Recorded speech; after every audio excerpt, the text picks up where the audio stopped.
On the morning of November 14th, 1891, Eleanor Whitmore arrived at the offices of the Worcester Evening Gazette at 7:23, which was exactly 7 minutes earlier than her contracted hour.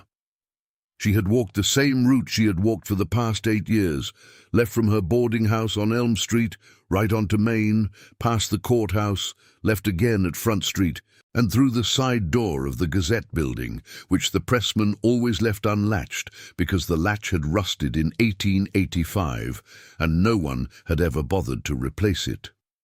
She knew the latch was rusted because she had written a note to the building superintendent on March 12th, 1886, and had kept a copy of that note in a box under her bed, along with copies of every other note, letter, and memorandum she had ever sent. Eleanor Whitmore was 36 years old and had been a proofreader for 15 years, first at a small printing house in Springfield and then at the Gazette, where she had earned a reputation for what the editor called an almost unnerving precision. She could spot a misplaced comma at 20 paces. She could recall, without consulting any record, the exact spelling of every proper name that had appeared in the newspaper during her entire tenure. She kept a personal logbook in which she recorded, among other things, the temperature at the moment she left her room each morning, the number of passengers on her streetcar, and the precise wording of any instruction she received from her superiors. This was not a symptom of anything, she once told a colleague who had asked about the logbook. It was a professional habit. Words mattered. What was written down became real. What was not written down might as well have never happened. On that particular morning, the morning of November 14th, she set down her bag on her desk, removed her gloves, placed them on the left corner of the desk, as she always did, and noticed a folded copy of the previous evening's edition of the Gazette, still damp with the smell of fresh ink. A pressman must have left it there as a courtesy, she thought, though it was unusual to receive a copy before the official distribution. She unfolded the paper, scanned the front page out of reflex, turned to the second page, and then to the third, where her eye stopped on a small notice printed in the lower right corner, set in the same modest typeface the Gazette used for society announcements and legal notices. The notice was no more than 250 words in length. It was signed with her full name, Eleanor Margaret Whitmore. It was written in the first person. It stated, in clear and unambiguous language, that the author, that is to say, Eleanor herself, wished to publicly retract certain accusations she had made over the past several months against 4 named gentlemen of Worcester. The gentlemen were identified as Mr. Harold Pemberton, a wholesale textile merchant, Mr. George Ashby, a partner in a shipping firm, Mr. Theodore Crane, a municipal assessor, and Mr. Lawrence DeWitt, a physician associated with the Worcester City Hospital. The notice went on to explain that the author had come to recognize that she suffered from occasional episodes of confusion, during which she could not reliably distinguish between events that had actually occurred and events she had merely imagined or dreamed. The notice was apologetic in tone, regretful, and suggested that the 4 gentlemen had been unfairly maligned. It concluded with a statement that the author intended to withdraw from public life for a period of reflection and medical consultation. Eleanor read the notice 3 times. Her hands, she later told a colleague, did not tremble. She was not the kind of person whose hands trembled, but she noticed, with the detached attention of a proofreader observing a typographical error, that her breathing had become very shallow, and that the room seemed to have grown quieter, as though the presses in the basement had stopped, though they had not. She had never written a word of that notice. She had never made any public accusations against any of the 4 men named. She had certainly never claimed to suffer from episodes of confusion. But what unsettled her most profoundly, what made her set the paper down and then pick it up again and then set it down once more, was something far more specific, The notice contained 3 small errors of punctuation that she recognized immediately. A comma placed outside a closing quotation mark in a manner that was technically incorrect, but that she had always preferred for aesthetic reasons. A semicolon used where most grammarians would have placed a period, and the word acknowledgement, spelled without the second E, acknowledgement, a spelling she had used in private correspondence since childhood, against all professional advice, because her mother had spelled it that way. These were not mistakes that a stranger would make. These were her mistakes, the kind of mistakes that appear only in letters written late at night to trusted friends, in diary entries never meant to be seen, in the margins of books she owned and no one else read. She stood up, walked to the door of the editor's office, and discovered that the editor, a man named Horace Tibbets, who had held his position for 22 years and who had hired Eleanor personally, was not yet in. She walked to the press room in the basement and learned that the edition had already been printed in its entirety, 800 copies, the standard evening run, and that distribution had begun at 6 that morning. The paper boys had taken their bundles. The copies had gone out to subscribers, to newsstands, to the reading rooms of the Worcester Public Library and the Franklin Lyceum. By the time Eleanor managed to track down Mr. Tibbets at his home on Harvard Street and explain the situation, the notice had been read by, at a conservative estimate, several hundred people. Tibbets was baffled. He checked the copy log and found that the notice had been submitted as a handwritten document delivered to the night editor, a man named Silas Drummond, who had assumed it was legitimate because it arrived on Gazette stationery, bore what appeared to be Eleanor's signature, and dealt with a matter about which Drummond claimed to have no prior knowledge. Drummond could not explain, when questioned later that afternoon, why he had not thought to verify the notice with Eleanor before sending it to press. He said it had seemed routine. He said he had been busy. He said he was sorry. By nightfall on November 14th, the damage was, in practical terms, irreversible. But the damage to Eleanor's reputation was only the most visible aspect of a far more complex situation, one that she had been investigating in near-total secrecy for the preceding 9 weeks, ever since her friend and colleague Lillian Ames had packed a single suitcase, left her apartment on Summer Street, and taken the afternoon train to Providence, Rhode Island, without telling anyone where she was going or why. The story, in its fullest form, had begun earlier that year, in the late spring of 1891, when Lillian Ames, a drawing instructor of 41 years who taught evening classes at the Franklin Lyceum, had started to mention certain peculiar occurrences to Eleanor during their weekly luncheons at a small tea room on Mechanic Street. Lillian was a careful, methodical woman, not given to exaggeration or fancy. She had taught drawing at the Lyceum for 6 years and had previously taught at a girls' seminary in New Hampshire. She kept a small appointment book bound in marbled paper, and she recorded every engagement, every class, every meeting, and every social obligation in a neat, compact hand. In April of 1891, she had opened her appointment book to review the coming week and had discovered an entry she did not recognize, a notation indicating that she was scheduled to attend a meeting of the Lyceum's Curriculum Committee on the evening of April 9th. The handwriting was hers.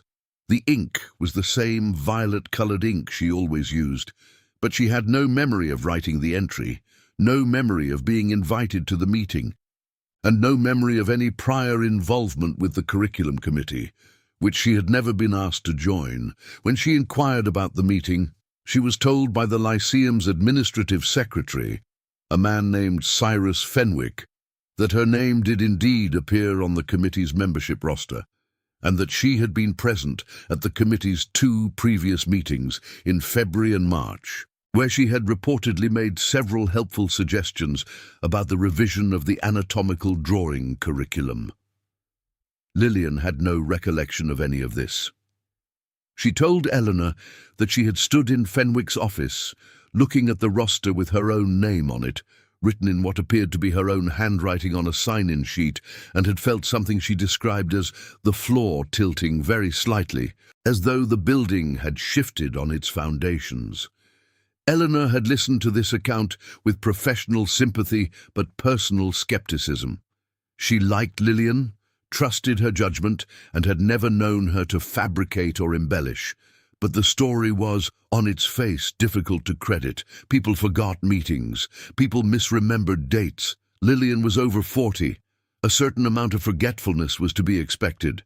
Eleanor said as much, gently, and Lillian had nodded and agreed that it was probably nothing, probably a simple mistake, probably fatigue or distraction, or the accumulated strain of a long winter. They finished their tea. Eleanor returned to the Gazette. Lillian returned to the Lyceum. But over the weeks that followed, Lillian's reports grew stranger and more insistent. It was not only the phantom committee meetings, there were other incidents. A colleague at the Lyceum stopped Lillian in the hallway to thank her for a letter she had supposedly sent, in which she had recommended a particular brand of charcoal pencils that the colleague had subsequently ordered and found excellent. Lillian had never written any such letter. A notice appeared in the Worcester Spy, a competing newspaper, announcing that Miss Lillian Ames would be offering private drawing lessons at a reduced rate for the summer term. Lillian had never placed the notice and did not offer private lessons. A man she had never met approached her after a Lyceum lecture and addressed her by name, asking whether she had reconsidered her position on the subject of the lecture, a position she had never expressed. In each case, the evidence was documentary and apparently irrefutable. A letter in her handwriting, a notice bearing her signature, a witness who swore they had spoken to her personally. In each case, Lillian had no memory of the event in question. By late July, Lillian had begun to speak openly of leaving Worcester. She told Eleanor that she could no longer trust her own perceptions. She said that she had started keeping a detailed diary in which she recorded every conversation, every encounter, every letter sent or received, every small transaction of daily life, in the hope of establishing some fixed record against which she could measure the increasingly unreliable testimony of her own memory. But the diary had not helped. If anything, it had made things worse because it provided a written record of her own confusion. She could look back at entries she had written only days earlier and find events she could not recall recording, statements she could not imagine having made, names and places that seemed entirely foreign. She had begun to wonder, she told Eleanor, whether she was losing her mind. Not dramatically, not all at once, but gradually, piece by piece, like frost spreading across a window pane. Eleanor, who had been listening to these reports for months with growing unease, had by this point begun to take a more active interest. She was not by nature a credulous person. She did not believe in the supernatural, did not read sensational fiction, did not entertain theories of conspiracy or persecution. She believed in evidence, in documentation, in the verifiable correspondence between what was written and what had occurred. If Lillian said that events were being recorded incorrectly, then the question was not whether Lillian was losing her mind, but rather who was recording the events and why. Eleanor began to ask questions. She began with the Lyceum itself. The Franklin Lyceum of Worcester occupied a substantial brick building on the east side of Main Street, between the courthouse and the public library. It had been founded in 1838 as an institution for the promotion of learning among the adult citizens of Worcester, offering lectures on scientific, literary and philosophical subjects, as well as practical courses in drawing, bookkeeping, modern languages, and mechanical drafting. By 1891, it had grown into one of the most respected institutions of its kind in central Massachusetts. With a membership of over 400, an endowment that allowed it to bring in lecturers from as far away as Boston and New York, and a reputation for intellectual independence that occasionally brought it into conflict with more conservative elements in the city's commercial and religious establishment. In the summer of 1891, the Lyceum had become embroiled in a very public dispute with a powerful commercial entity known as the Commonwealth Assurance Society. The Commonwealth, as it was commonly called, was one of the largest providers of insurance to merchants, manufacturers, and property owners in the region. It had been incorporated in 1863 and had grown steadily through the post-war decades, acquiring smaller competitors and expanding its operations across New England. It insured factories against fire, ships against loss at sea, businesses against bankruptcy, and cargo against theft or damage. Its premiums were substantial, its payouts were legendary for their thoroughness and punctuality, and its reputation, until the spring of 1891, had been essentially unblemished. The trouble had begun when a series of lectures at the Lyceum, delivered by an economist from Brown University named Professor Arthur Henshaw, had addressed the subject of commercial insurance practices in the post-war economy. Henshaw had not mentioned the Commonwealth by name, but his analysis of certain industry practices, the use of selective information to set premiums, the tendency to deny claims on technical grounds, the cultivation of close relationships with fire marshals and municipal assessors whose reports could make the difference between a paid claim and a denied one, had been widely understood as a veiled critique of the company's methods. The Commonwealth had responded with a formal letter to the Lyceum's board of directors demanding a retraction and an apology. The Lyceum had refused. The Commonwealth had then placed a series of advertisements in the Worcester Spy and the Gazette discrediting Henshaw's qualifications and implying, without stating directly, that the Lyceum's lectures were politically motivated. The dispute had escalated over the summer, drawing in other speakers, other institutions, and eventually the editorial pages of several newspapers. Eleanor, whose work at the Gazette gave her access to both the public record and the private correspondence that flowed through the editor's office, had begun to notice something curious about the dispute. It was not the substance of the arguments that caught her attention, or the rhetoric employed by either side. It was the pattern. In the course of reviewing back issues of the Gazette, the Spy, and several smaller papers from surrounding towns, she discovered that at least a dozen individuals who had publicly criticized the Commonwealth Assurance Society over the preceding decade had subsequently, within a period of months, either publicly retracted their criticisms, left the region under unexplained circumstances, or been discredited in ways that rendered their original statements effectively meaningless. One man, a former fire inspector named Josiah Quimby, had written a letter to the Gazette in 1887 alleging that the Commonwealth had pressured him to alter his report on a factory fire in Fitchburg. 6 months later, Quimby had been dismissed from his position after his own department found inconsistencies in his record-keeping.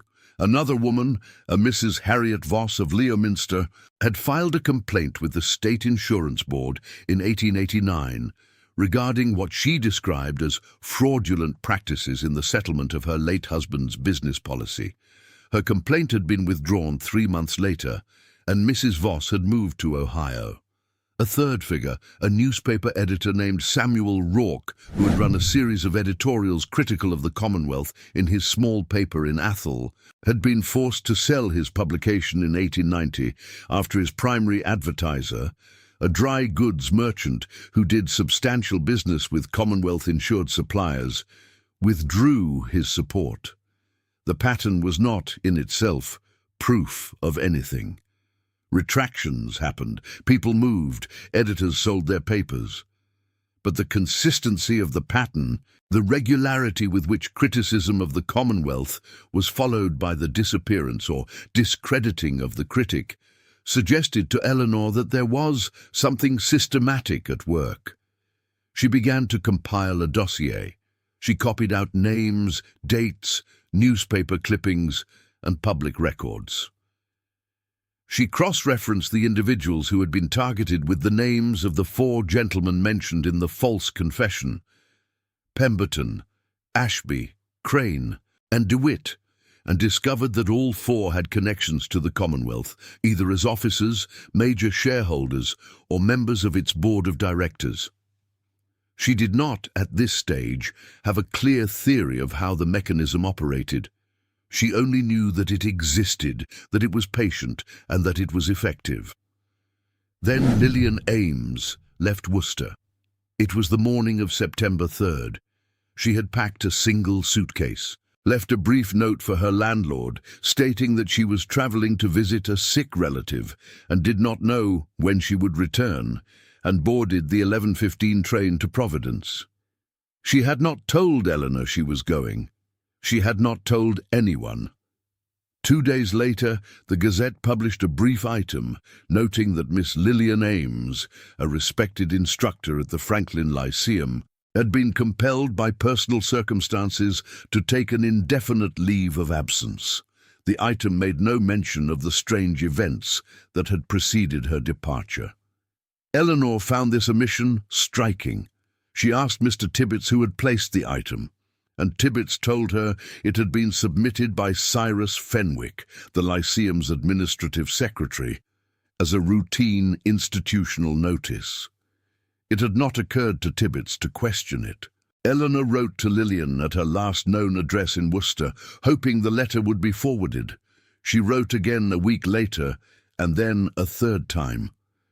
In late October, she received a reply. The letter was postmarked from Pawtucket, Rhode Island. It was brief, no more than 7 lines, and written in Lillian's unmistakable hand. It said only that Lillian was well, that she was staying with a distant cousin, and that she hoped Eleanor would not think poorly of her for leaving without a proper farewell. The final sentence was the one that stayed with Eleanor. "I would advise you, my dear friend, to cease your inquiries before you begin to doubt what you know to be true." There was no return address. There was no invitation to respond. The letter read like a message sent from a place that the sender did not wish to be found. Eleanor did not cease her inquiries. She intensified them. She began attending lectures at the Lyceum, sitting near the back, observing the other attendees, noting who spoke to whom and in what manner. She reviewed the Lyceum's public records, its annual reports, its lists of donors and board members. She made discreet inquiries among her contacts in the printing trade, asking whether anyone had been approached about printing certain kinds of documents, notices, circulars, small announcements, on short notice and with unusual requirements for confidentiality. She was, by this point, reasonably confident that she understood the broad outlines of the situation. The Commonwealth Assurance Society, through some mechanism she had not yet identified, was systematically undermining the credibility of individuals who threatened its interests. The mechanism appeared to involve the production of false but plausible documentation, letters, notices, calendar entries, witness statements. The goal was not to prove that the targeted individual was guilty of anything in particular, but rather to create a general atmosphere of doubt and unreliability around them, such that anything they said could be dismissed as the product of confusion, forgetfulness, or deliberate dishonesty. She had not yet shared these conclusions with anyone. She had not yet decided how to proceed. She was, she later wrote in a private memorandum, aware that she was dealing with an adversary that had demonstrated considerable resources, patience, and ruthlessness, and that any misstep on her part could result in her being targeted in the same manner as Lillian, Josiah Quimby, Harriet Voss, and the others. She was confident, perhaps overconfident, that her professional habits, her meticulous documentation, her systematic approach to information, her near-obsessive record-keeping would protect her from the kind of confusion that had been visited upon Lillian. She believed that if she kept careful enough records, if she documented everything, she would be able to distinguish between what was real and what had been fabricated. The false confession of November 14th demonstrated in the most brutal possible manner that this belief was mistaken.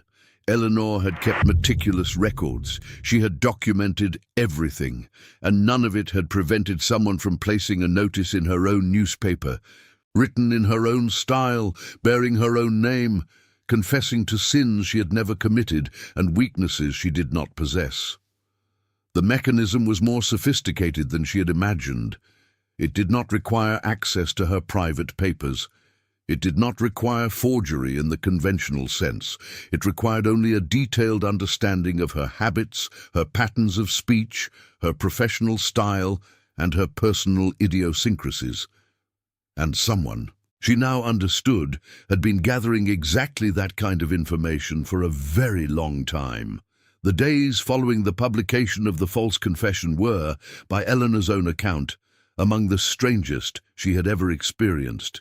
She had expected outrage, indignation, a rush of support from colleagues and acquaintances who knew her well enough to recognize that the confession was fraudulent. What she encountered instead was something more subtle and, in its way, more disturbing, a kind of quiet, almost imperceptible withdrawal. People who had known her for years suddenly seemed uncertain in her presence. Conversations that had once been easy became stilted and formal. Invitations that had once been extended as a matter of course were not extended. Nothing was said openly. No one accused her of anything. It was simply that she had become, in the space of a single morning, a person whose reliability was in question, and in a world where reputation was the primary currency of social and professional life, a person whose reliability was in question was a person to be handled with care.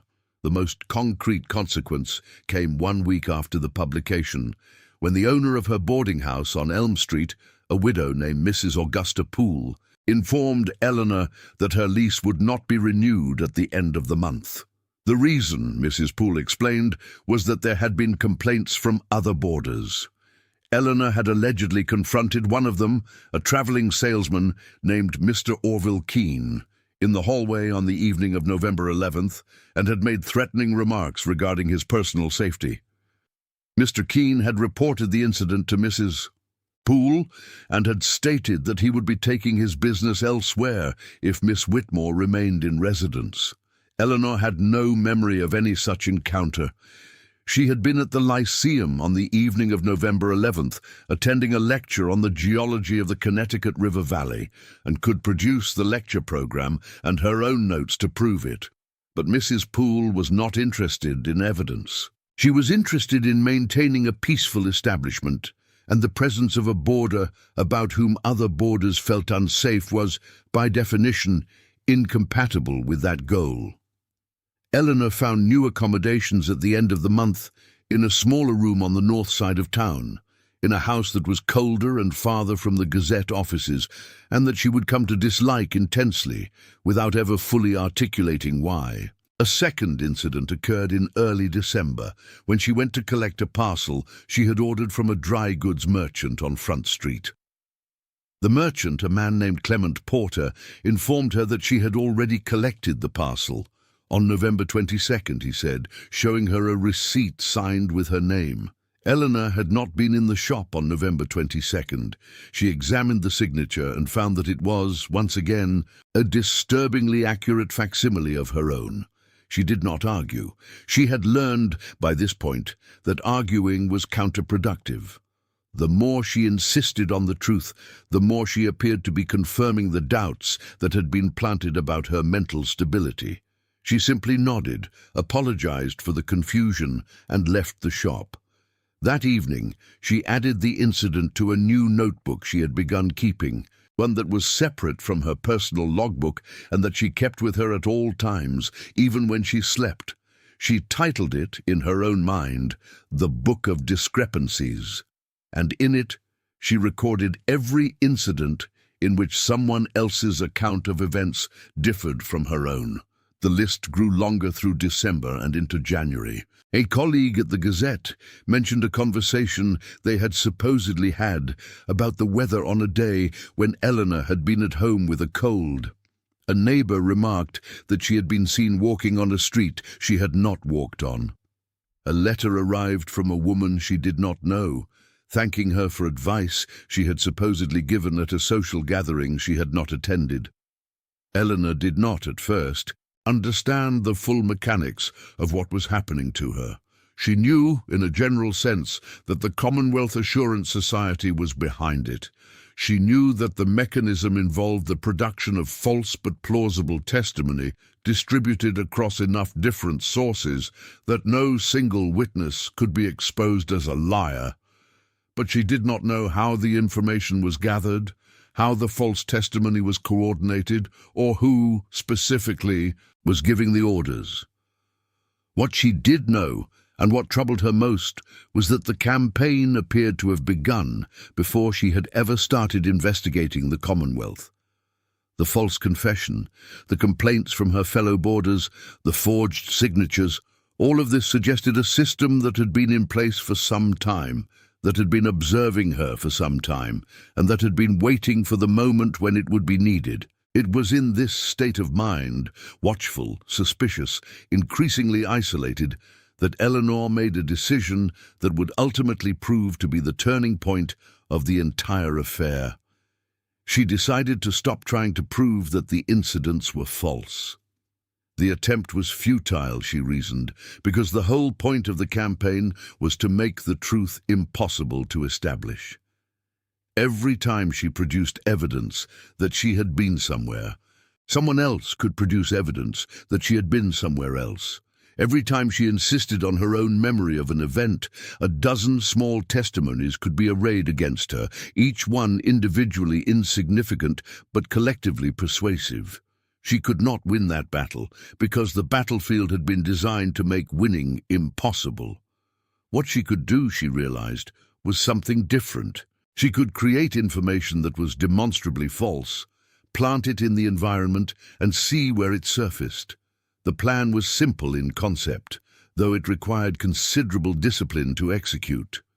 Eleanor began to tell small, deliberate falsehoods to different people in different contexts, varying the details so that each version was unique and traceable. To a clerk at the post office, she mentioned that she was planning to visit a cousin in Newburyport the following weekend. To a waitress at the tea room on Mechanic Street, she mentioned that she was expecting a letter from a relative in Portland, Maine. To a fellow passenger on the streetcar, she mentioned that she had a standing appointment with a doctor in Boston. None of these things were true. She had no cousin in Newburyport, no relative in Portland, no doctor in Boston. She recorded each planted falsehood in her book of discrepancies, noting the date, the recipient, and the precise wording she had used. She also began to pay closer attention to her physical environment, recording details that no one would think to fabricate because no one would think they mattered. She noted the position of furniture in rooms she entered and checked again before she left. She memorized the sequence of cracks in the ceiling of her new room, the pattern of peeling paint on the windowsill, the exact placement of a candlestick on a shelf that no one else ever touched. She recorded the arrival and departure times of streetcars, the faces of passengers, the color of the horses pulling the carriages she passed. These were, in a sense, her anchors, small, fixed points in a reality that had begun to feel increasingly fluid and unreliable. For a week, nothing happened. The false information she had planted did not resurface. She began to wonder whether she had imagined the whole conspiracy, whether Lillian had been right to flee, whether she herself was in fact gradually losing her grip on reality in precisely the manner described by the false confession. It was a dark week. She slept poorly. She found herself rereading her own notebooks, checking and rechecking her own observations, trying to reassure herself that what she had written was what had actually occurred. The line between documentation and paranoia, she later reflected, was thinner than she had ever imagined, and she had spent more time than she cared to admit standing on the wrong side of it. Then, on the morning of January 19th, 1892, the false information resurfaced. Eleanor arrived at the Gazette offices to find Mr. Tibbets waiting for her with an unusual expression on his face. He asked her to step into his office. He closed the door. He told her that he had received a report from a source he declined to name, indicating that she had been making inquiries about a doctor in Boston who specialized in nervous disorders. The report suggested that her inquiries might be related to the confession she had published in November, and that the newspaper, as a matter of professional responsibility, might need to consider whether she was fit to continue in her position. Eleanor listened to this with a sensation that she later described as almost giddy, not because the accusation was pleasant, but because it was provably false, and she could trace its origin. She asked Mr. Tibbets to tell her the source of the report. He initially declined, citing confidentiality, but Eleanor was insistent. She told him that she had not made any inquiries about any doctor in Boston, that she could prove she had not made any such inquiries, and that the report was part of a deliberate campaign to discredit her. She told him, briefly and without going into excessive detail, about the false confession, the other incidents, and her theory about the Commonwealth Assurance Society. Tibbets, who was a cautious man by nature and who had been, until that moment, inclined to accept the simplest explanation of the situation, namely, that Eleanor was experiencing some kind of nervous complaint, listened with growing unease. He agreed to tell her the source of the report. It had come, he said, from Cyrus Fenwick, the administrative secretary of the Franklin Lyceum. The name landed on Eleanor like a stone dropping into still water. Cyrus Fenwick. She knew him, of course. He was the man who had shown Lillian the sign-in sheet with her own forged signature, the man who had placed the notice about Lillian's departure in the Gazette, the man who had, throughout the whole affair, presented himself as a sympathetic and helpful figure, always willing to listen, always ready to assist. He was also, Eleanor had noted, one of the few people in Worcester who had continued to speak well of her after the false confession. He had told colleagues at the Lyceum that he did not believe the confession, that he considered Eleanor a person of integrity, that she was being unfairly maligned. He had, in short, played the role of the loyal friend, the one person who believed in her when no one else did. And now he had submitted a report to her employer based on information that she had deliberately fabricated and planted that was being used to question her fitness for her position. She had caught him. She had, for the first time since the whole affair began, acquired concrete evidence that the campaign against her was not a product of her imagination, that someone was actively gathering and distributing false information about her, and that she could trace the false information back to its source.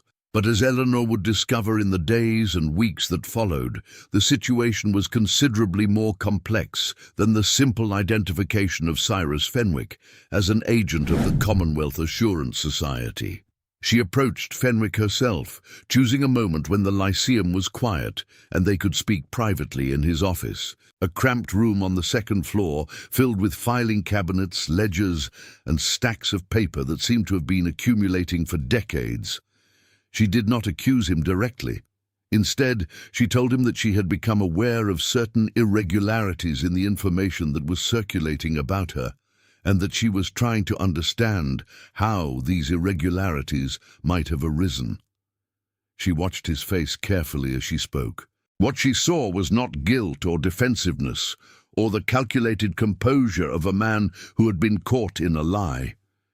What she saw was something that looked, to her experienced eye, remarkably like relief. Fenwick closed the door to his office. He asked her to sit down. He sat behind his desk, which was so covered with papers that she could barely see the wood beneath. He was silent for a long moment, and then he did something she had not expected. He opened a drawer in his desk, removed a small, leather-bound notebook, and handed it to her. The notebook, he explained, was his attempt to make sense of a situation that he did not fully understand and that he did not know how to address without jeopardizing his position at the Lyceum and, by extension, his entire livelihood. Eleanor opened the notebook and began to read. What she found there was a meticulous record, spanning more than 18 months, of incidents that had occurred to Cyrus Fenwick himself. There were dates when visitors to the Lyceum swore they had met with him on days when he had been traveling. There were minutes of meetings, recorded in the Lyceum's official ledgers, that attributed statements to him that he denied ever making. There were letters received from correspondents he did not know, thanking him for advice he had not given, responding to inquiries he had not sent, expressing pleasure at conversations that had never occurred. On one occasion, a woman had approached him at a lecture and accused him of having made improper advances toward her at a previous event. An event at which Fenwick could prove, through hotel receipts and train tickets, that he had been in Springfield, 50 miles away. The accusation had been withdrawn, but not before it had been heard by several members of the Lyceum's board. Fenwick was not an agent of the Commonwealth Assurance Society. He was, like Eleanor, a target. He had been targeted, he believed, because of his position at the Lyceum and his access to its records and correspondence. He had become aware of the campaign against him approximately 2 years earlier, and he had responded in the same way Eleanor had initially responded. By keeping meticulous records, by documenting everything, by establishing a paper trail that would, he hoped, demonstrate his innocence if the need ever arose. But unlike Eleanor, Fenwick had also recognized something that she had not. Whoever was behind the campaign had access to information that could only have come from within the Lyceum itself.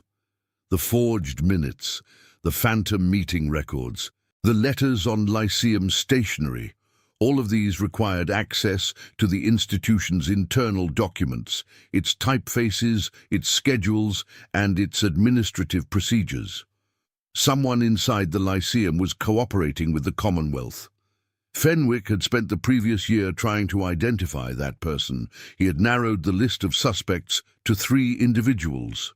A junior clerk named Harold Thorne, who had access to the stationery supplies. A part-time accountant named Edgar Phelps, who handled the Lyceum's financial records and who had, Fenwick had discovered, a brother-in-law employed by the Commonwealth, and a custodian named Joseph Mayhew, who had keys to every room in the building, and who, Fenwick had observed, occasionally lingered in the administrative offices after hours without apparent reason.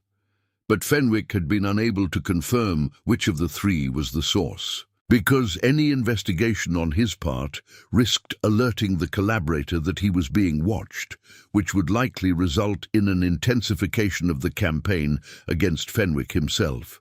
He had been waiting, he told Eleanor, for an ally. He had been waiting for someone who understood the situation well enough to help him and who was sufficiently compromised by the campaign that she had nothing left to lose. The alliance between Eleanor Whitmore and Cyrus Fenwick was not a friendship exactly.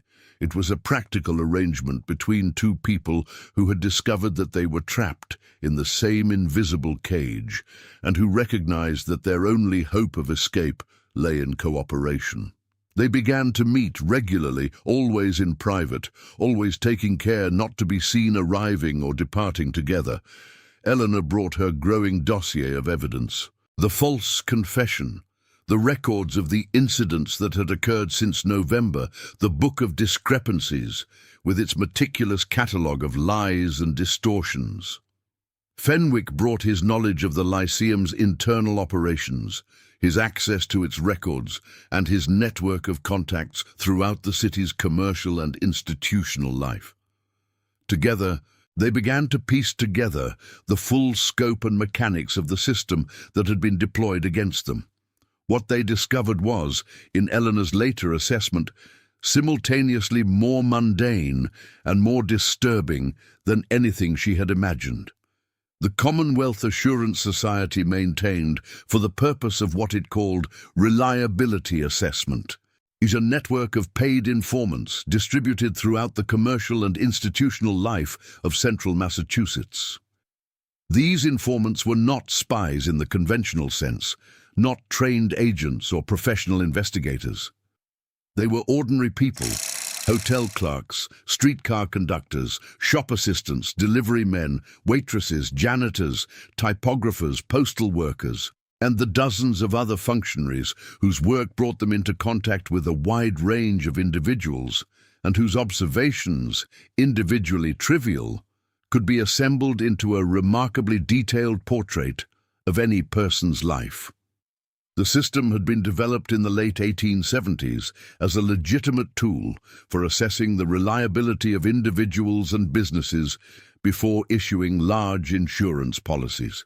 A merchant applying for fire insurance, for example, might be the subject of a reliability report that would include observations about his business practices, his personal habits, his financial dealings, and his reputation in the community.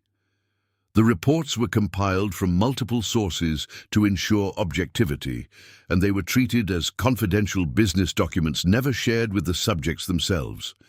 The system, in its original conception, was not entirely different from the credit reports that were increasingly common in the commercial world or the character references that had always been part of business life. Over time, however, the system had evolved into something else. The Commonwealth had discovered that the same network of informants could be used not only to assess reliability, but to shape it. A merchant who was considering switching to a competing insurance company might find that negative information about his business practices had begun to circulate among his customers and suppliers. A municipal official who was pressing for stricter fire codes might find that questions were being raised about his handling of previous cases. The mechanism was elegant in its simplicity. It did not require the fabrication of a single, large, easily refuted lie. It required only the accumulation of small, plausible, impossible to disprove doubts. A report that a merchant had been seen arguing with a supplier. A note that a public official had been observed in a part of town where he had no obvious business. A suggestion that a critic of the company had made contradictory statements on different occasions. Each piece of information was, by itself, almost meaningless. But taken together over time, the pieces formed a pattern, and the pattern suggested that the subject was unreliable, unstable, or simply untrustworthy. The system's greatest advantage, from the Commonwealth's perspective, was that it was virtually impossible to challenge. A person who tried to defend himself against a single piece of false information could be dismissed as overly defensive, paranoid, or protesting too much. A person who tried to address the entire pattern would find himself in the position of having to disprove dozens of unrelated assertions, each of which depended on the testimony of a witness who had no obvious motive to lie and whose account might well be perfectly sincere. After all, the informants themselves often had no idea that the small observations they reported were being used as part of a larger campaign. Many of them genuinely believed that they were providing useful information for the assessment of insurance risks. The fact that their reports were sometimes inaccurate or based on mistaken identifications or influenced by the suggestions of other informants was simply the inevitable noise of any large-scale information-gathering system. The discovery of this system explained a great deal, but it did not, in itself, explain why Eleanor had been targeted. She was a proofreader, not a public critic of the Commonwealth. She had no insurance policies, no business dealings with the company, no public profile that would make her a natural target. The false confession, the forged signatures, the phantom conversations, these represented a significant investment of the system's resources, and such an investment would not have been made without a reason. The question then was what that reason was. The answer began to emerge in late February of 1892, when Fenwick obtained, through a contact in the Lyceum's accounting office, a copy of a document that shed new light on the entire affair. It was a list typed on Commonwealth Assurance Society letterhead and dated September of 1891 of individuals for whom enhanced reliability assessment had been authorized. The term enhanced reliability assessment was, Fenwick and Eleanor had come to understand, the Commonwealth's internal designation for the kind of systematic discrediting campaign that had been deployed against Eleanor, Lillian, and Fenwick himself. The list contained 17 names. Eleanor's name was on it. So was Lillian's. So was Fenwick's. So were the names of several of the other individuals whose cases Eleanor had been investigating: Josiah Quimby, Harriet Voss, Samuel Rourke. But the list also contained a notation that Eleanor had not expected. Next to her name, a date had been written. Not September of 1891, not the date on which the list had been created. The date was April of 1887. Nearly 5 years earlier. Eleanor stared at the date for a long time. April of 1887. She had been working at the Gazette by then, but before that she had spent 2 years at a printing house in Springfield, a small firm called Merriweather and Sons that specialized in legal and commercial documents. She had worked there as a proofreader, reviewing contracts, insurance policies, municipal reports, and the dozens of other documents that constituted the paper infrastructure of commercial life in the Connecticut River Valley. She had been good at the job, as she was good at any job that required attention to detail and a near photographic memory for text, and she had worked on hundreds of documents during her time there. But one document, she now realized, had been different from the others. It had been a report, commissioned by the city of Springfield and prepared by a firm of engineers on the structural condition of a large commercial building on Worthington Street that had been destroyed by fire in December of 1886. The fire had killed 2 night watchmen and had caused damage estimated at over $100,000, making it one of the most destructive fires in the city's recent history. The building had been owned by a partnership of merchants and had been insured for a sum that exceeded its market value by the Commonwealth Assurance Society. After the fire, questions had been raised about the circumstances. The building had been known to have structural deficiencies. The fire had spread with unusual speed, and the owners had increased their insurance coverage only months before the blaze. An investigation had been launched. A report had been prepared, and that report had passed across Eleanor's desk for proofreading. She did not remember the report in detail. It had been 5 years ago, and she had proofread thousands of documents since then. But she remembered that it had contained a sequence of figures, engineering measurements, dates of inspections, calculations of load-bearing capacity, and that she had corrected several errors in those figures. The corrections had been minor, a transposed digit here, a miscalculated sum there, but taken together they had changed the report's conclusions. The original version had suggested that the Commonwealth had no knowledge of the building's structural problems before insuring it. The corrected version demonstrated that the company had been informed of several specific deficiencies in a report prepared by its own inspector in the summer of 1885, more than a year before the fire.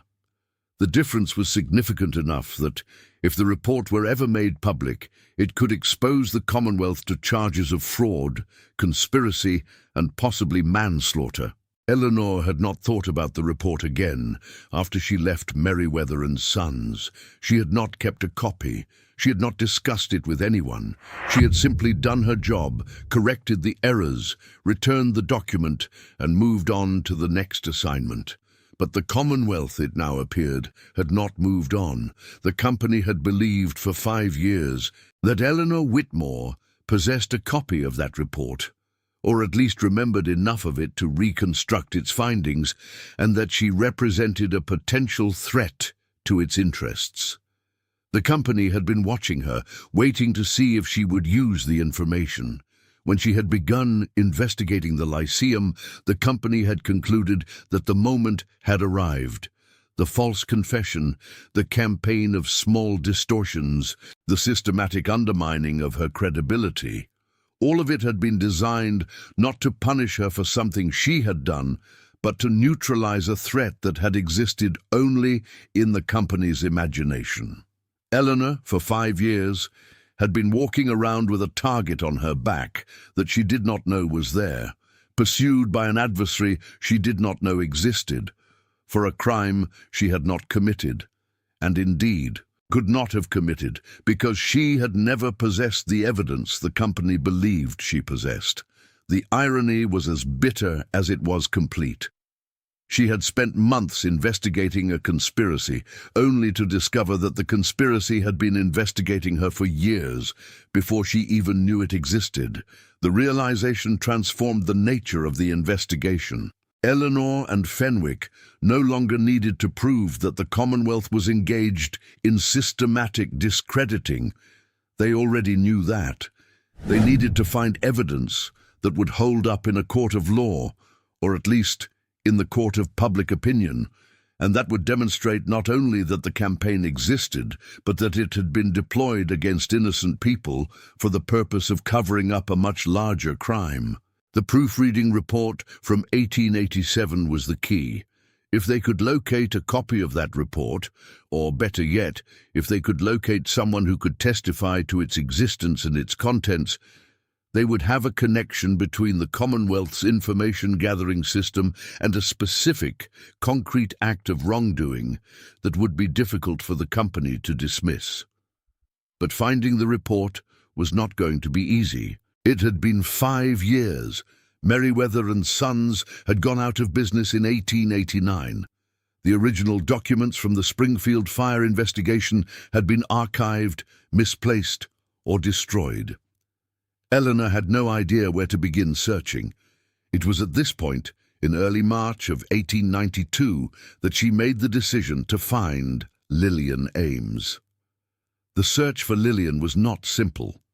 Eleanor's previous letters had gone unanswered, or had been answered with brief, uninformative notes that provided no return address. Lillian clearly did not wish to be found. But Eleanor was no longer writing as a concerned friend. She was writing as an investigator who had uncovered evidence that would, she believed, vindicate them both.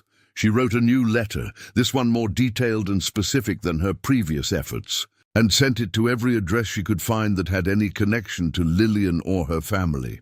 She sent copies to the cousin in Pawtucket, to Lillian's former landlady in Worcester, to the girls' seminary in New Hampshire where Lillian had taught, to the Rhode Island School of Design in Providence, to the public libraries in Pawtucket, Providence, and Newport.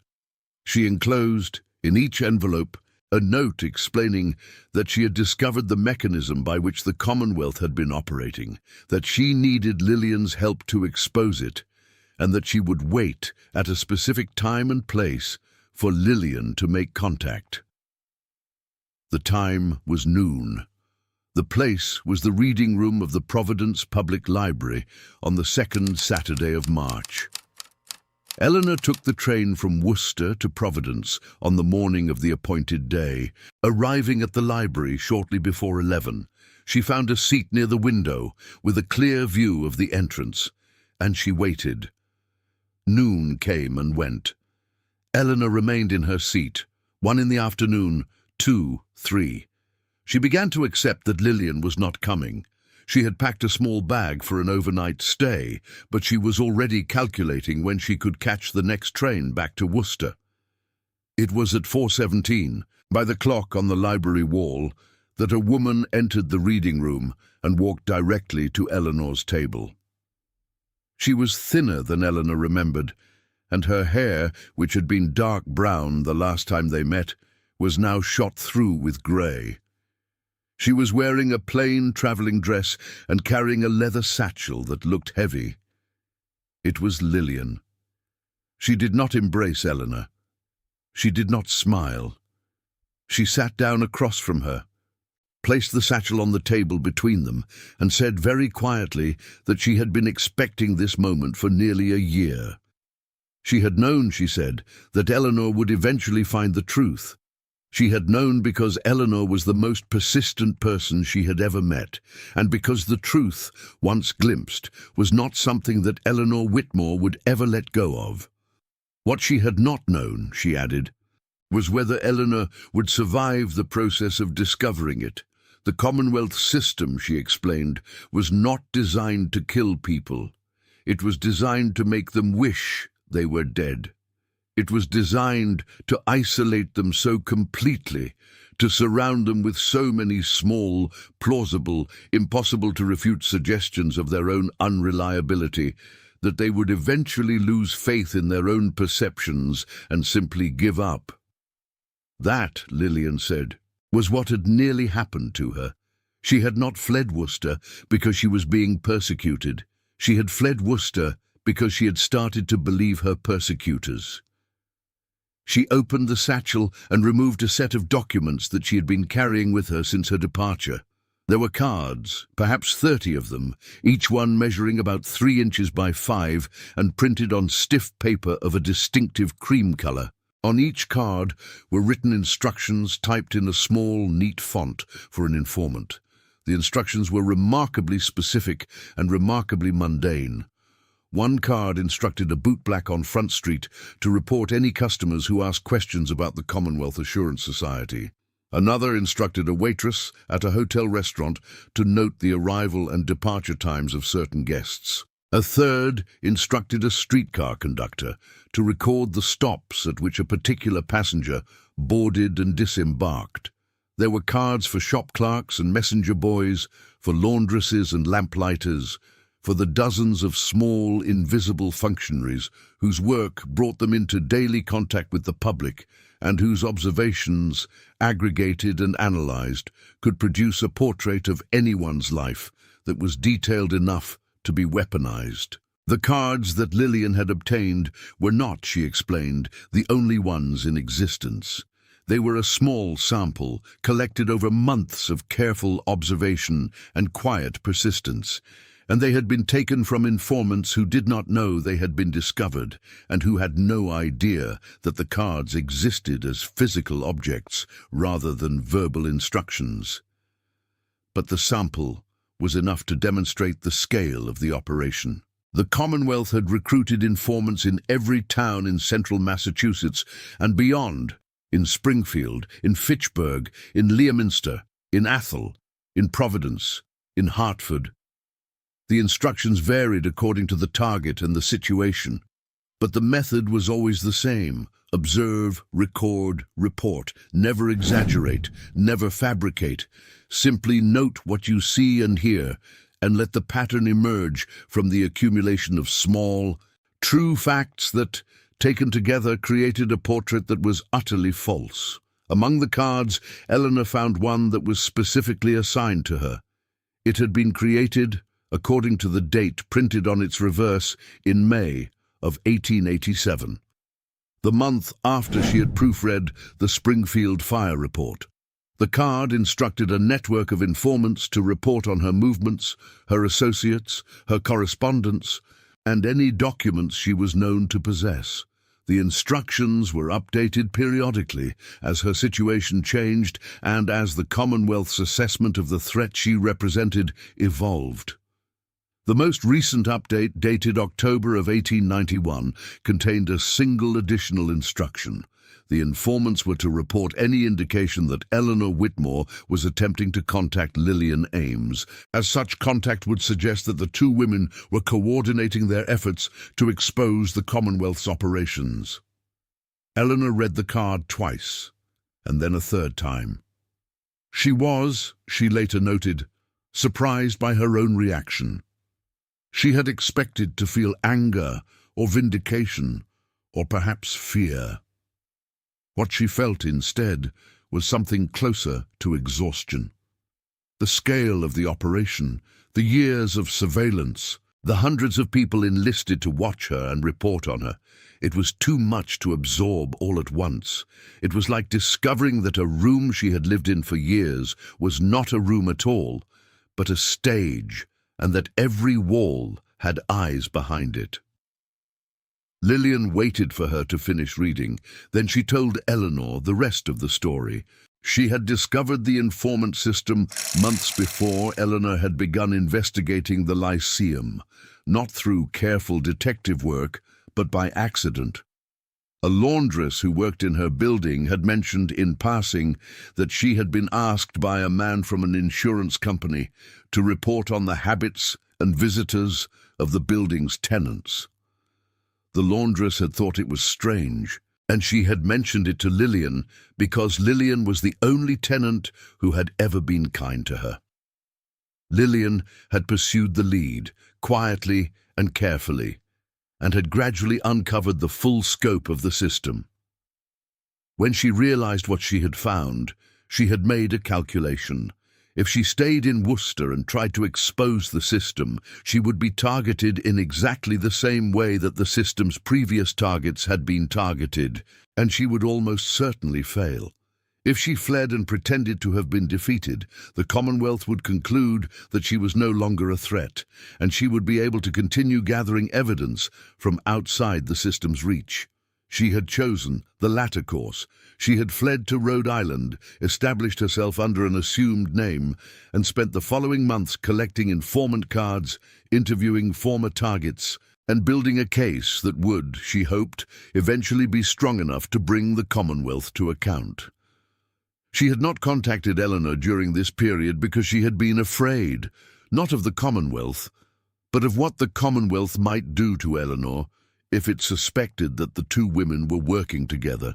Lillian had known, from her own experience, how effective the system was at isolating its targets, and she had believed that Eleanor would be safer if she remained unaware of Lillian's true activities. The false confession of November 14th had changed that calculation. Once the Commonwealth had moved against Eleanor directly, there was no longer any point in maintaining the fiction of Lillian's defeat.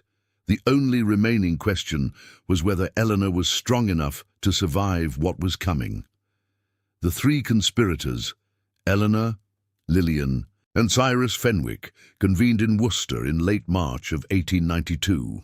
It was a strange and cautious reunion, held in a rented room above a shop on the south side of town, with the curtains drawn and the door locked against the possibility of observation.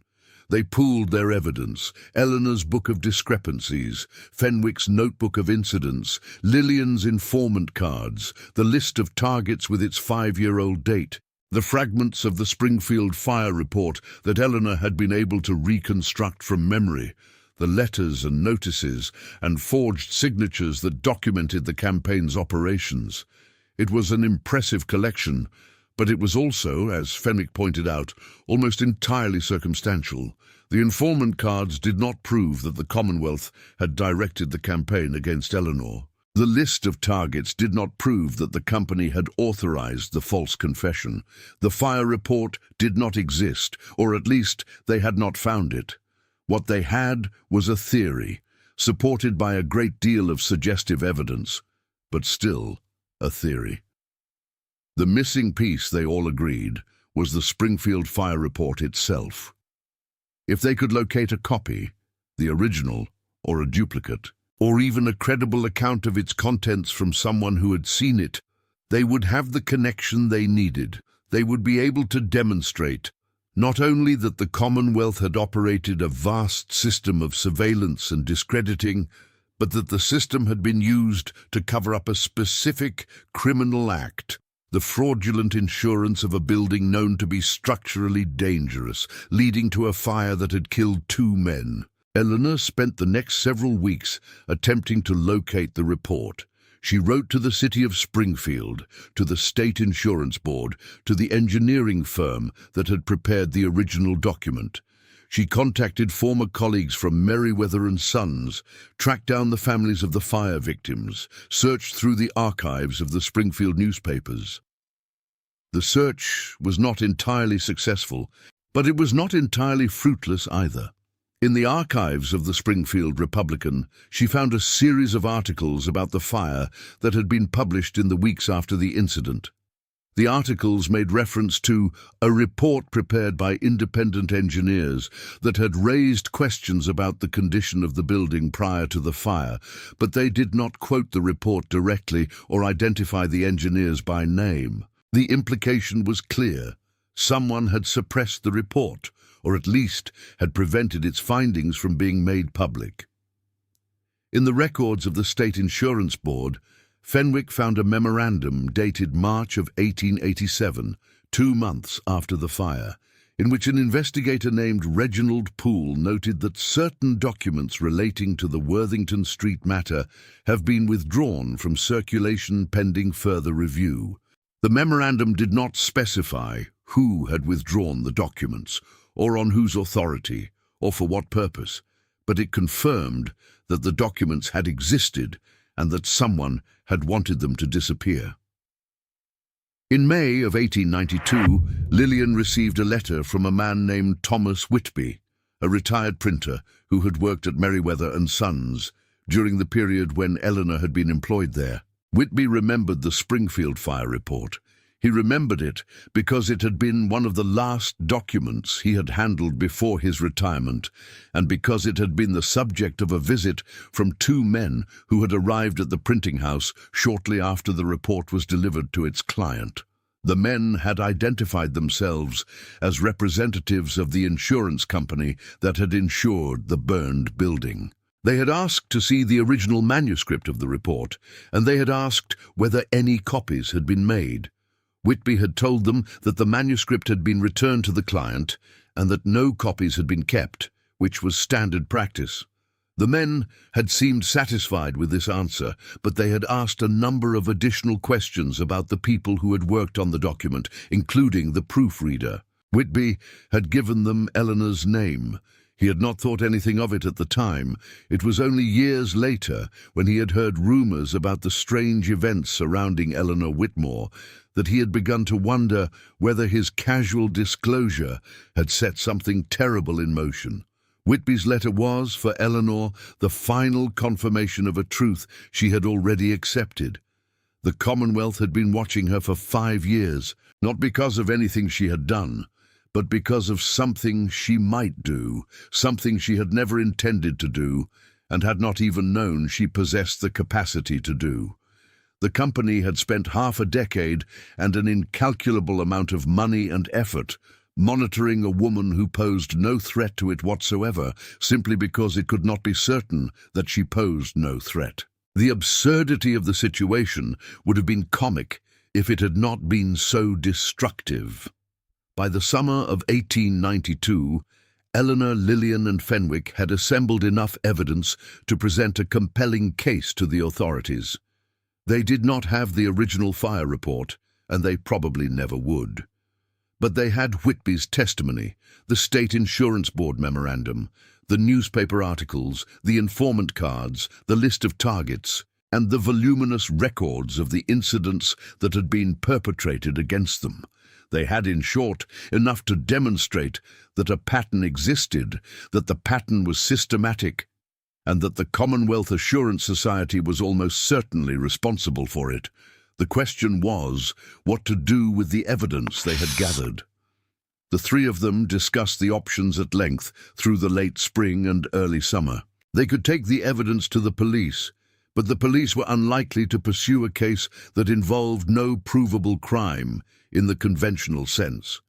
Forgery might be provable if they could identify the specific individuals who had forged Eleanor's signature or fabricated the false confession, but those individuals were almost certainly small cogs in a much larger machine, and prosecuting them would not address the systemic nature of the operation.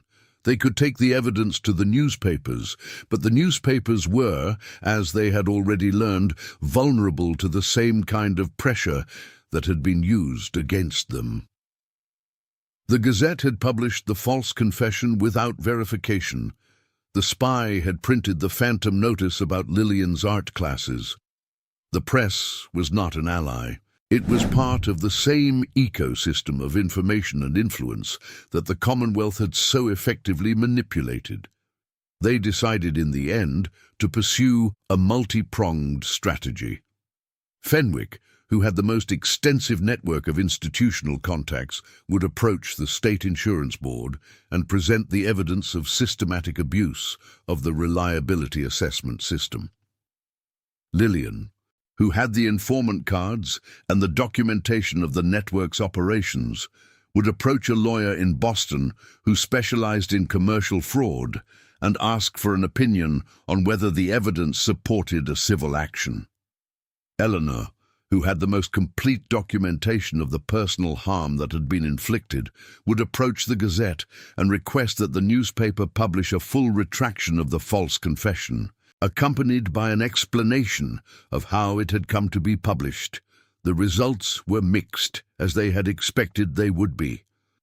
The State Insurance Board, after reviewing Fenwick's evidence, issued a report in September of 1892 that was critical of the Commonwealth's information-gathering practices without directly accusing the company of wrongdoing. The report noted that certain practices employed in the assessment of insurance risks appear to have exceeded their proper scope, and recommended that all insurance companies operating in the Commonwealth of Massachusetts should review their procedures to ensure that they do not infringe upon the rights and reputations of private citizens.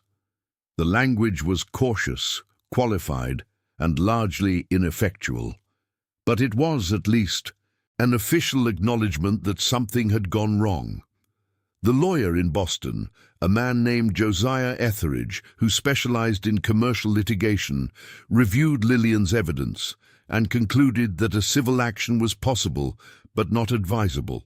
The evidence was extensive but circumstantial, proving that the Commonwealth had directed the campaign against specific individuals would require testimony from the informants themselves, most of whom had no idea that their reports were being used for any purpose beyond routine insurance assessment, and many of whom would be reluctant to testify against a company that had paid them for their services. A trial would be long, expensive, and uncertain in its outcome. Etheridge advised Lillian to keep the evidence safe and to wait for a more favorable moment, a moment that might never arrive. The Gazette, after considerable internal debate and pressure from Eleanor and Fenwick, published a retraction of the false confession in its edition of October 8, 1892. The retraction was brief and somewhat grudging. It stated that the confession published under Eleanor's name on November 14, 1891, had been submitted under circumstances that cannot now be fully ascertained, and that the editors of this newspaper have been unable to confirm that Miss Whitmore was the author of the statement in question. It did not accuse the Commonwealth of anything. It did not mention the informant system, or the reliability assessments, or the Springfield fire. It simply acknowledged, in the most minimal possible terms, that a mistake had been made, and it implied, without stating directly, that the mistake was nobody's fault in particular. It was not justice. It was not vindication. It was, at best, a partial correction of a single piece of the vast apparatus of falsehood that had been constructed around her. But it was something, and Eleanor, who had learned over the preceding year to measure victory in very small increments, accepted it for what it was. The Commonwealth Assurance Society, for its part, denied everything. In a statement released through its attorneys in November of 1892, the company asserted that its reliability assessment practices were standard commercial procedures, entirely consistent with the customs of the insurance industry and the legitimate interests of policyholders and shareholders alike. The company denied that it had ever authorized or encouraged the dissemination of false information about any individual, and it attributed the incidents described by Eleanor, Lillian, and Fenwick to the natural imperfections of any system that relies upon the observations and recollections of human beings. If individual informants had made mistakes or had reported information that turned out to be inaccurate, that was a matter for the informants themselves, not for the company that had employed them. The Commonwealth was simply a consumer of information, not a producer of it, and could not be held responsible for the quality of the information it consumed. The statement was, in its way, a perfect expression of the system's central insight. The Commonwealth had not lied exactly. It had simply created an environment in which lies could flourish, and in which the truth, even when it was known, could not be distinguished from the falsehoods that surrounded it. The company had not instructed anyone to fabricate the false confession that appeared under Eleanor's name. It had simply created a network of informants so extensive, so attentive to detail, and so accustomed to reporting even the smallest observations, that someone within that network had inevitably produced a report that, in the hands of someone else, had become the raw material for the confession. The person who had actually written the confession, the person who had submitted it to the Gazette, the person who had decided to transform a collection of observations into an act of deliberate destruction, that person remained unknown, and almost certainly would remain unknown forever. And so the affair concluded, not with a trial or a public reckoning, but with a series of quiet, partial, unsatisfactory adjustments. Two of the Commonwealth's senior managers resigned their positions in early 1893, citing personal reasons. A third was transferred to a subsidiary office in New York. The company's reliability assessment program was quietly restructured, its more aggressive elements curtailed, its informant network reduced in scope and ambition.